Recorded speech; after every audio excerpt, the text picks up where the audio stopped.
ಅಲ್ಲಿಯವರೆಗೂ ಹೋರಾಟ, ಎಲ್ಲಿಯವರೆಗೂ ಹೋರಾಟ.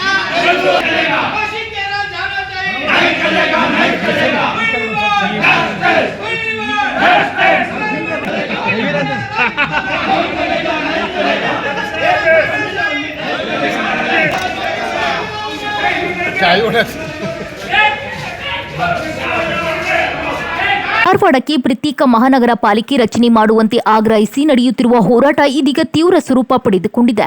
ಹುಬ್ಬಳ್ಳಿ ಧಾರವಾಡ ಮಹಾನಗರ ಪಾಲಿಕೆಯನ್ನು ವಿಭಜಿಸಿ ಧಾರವಾಡಕ್ಕೆ ಪ್ರತ್ಯೇಕ ಪಾಲಿಕೆ ನೀಡಬೇಕು ಎಂದು ಒತ್ತಾಯಿಸಿದ ಪ್ರತಿಭಟನಾಕಾರರು ಪಾಲಿಕೆ ಕಚೇರಿಗೆ ಬೀಗ ಜಡಿದು ಆಕ್ರೋಶ ವ್ಯಕ್ತಪಡಿಸಿದ್ದಾರೆ. ಆ ಕುರಿತು ಒಂದು ವರದಿ ಇಲ್ಲಿದೆ ನೋಡಿ. ಹೌದು, ಧಾರವಾಡ ಪ್ರತ್ಯೇಕ ಮಹಾನಗರ ಪಾಲಿಕೆ ಬೇಡಿಕೆ ಇದೀಗ ಮತ್ತೊಮ್ಮೆ ತೀವ್ರಗೊಂಡಿದೆ.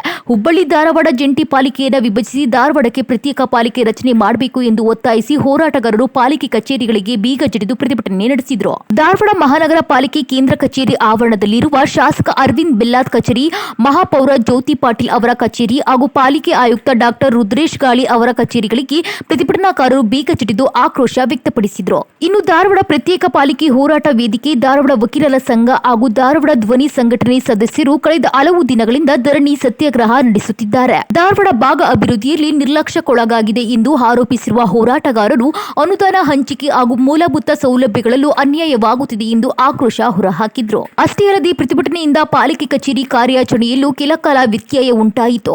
ಸ್ಥಳದಲ್ಲಿ ಉದ್ವಿಗ್ನ ವಾತಾವರಣ ನಿರ್ಮಾಣವಾಗಿದ್ದರಿಂದ ಪೊಲೀಸರು ಭದ್ರತೆ ಹೆಚ್ಚಿಸಿದ್ರು. ಧಾರವಾಡ ಪ್ರತ್ಯೇಕ ಮಹಾನಗರ ಪಾಲಿಕೆ ಬೇಡಿಕೆ ಇದೀಗ ರಾಜಕೀಯವಾಗಿ ಮಹತ್ವದ ಚರ್ಚೆಗೆ ಕಾರಣವಾಗಿದ್ದು, ಸರ್ಕಾರ ಈ ಹೋರಾಟಕ್ಕೆ ಯಾವ ರೀತಿಯಲ್ಲಿ ಪ್ರತಿಕ್ರಿಯೆ ನೀಡಲಿದೆ ಎಂಬುದನ್ನು ಕಾದು ನೋಡಬೇಕಾಗಿದೆ. ಪ್ರತ್ಯೇಕ ಮಹಾನಗರ ಪಾಲಿಕೆ ವಿರೋಧ ಶಾಸಕನಿಗೆ ಪಾಲಿಕೆ ಬಿಆರ್ ಅವರಿಗೆ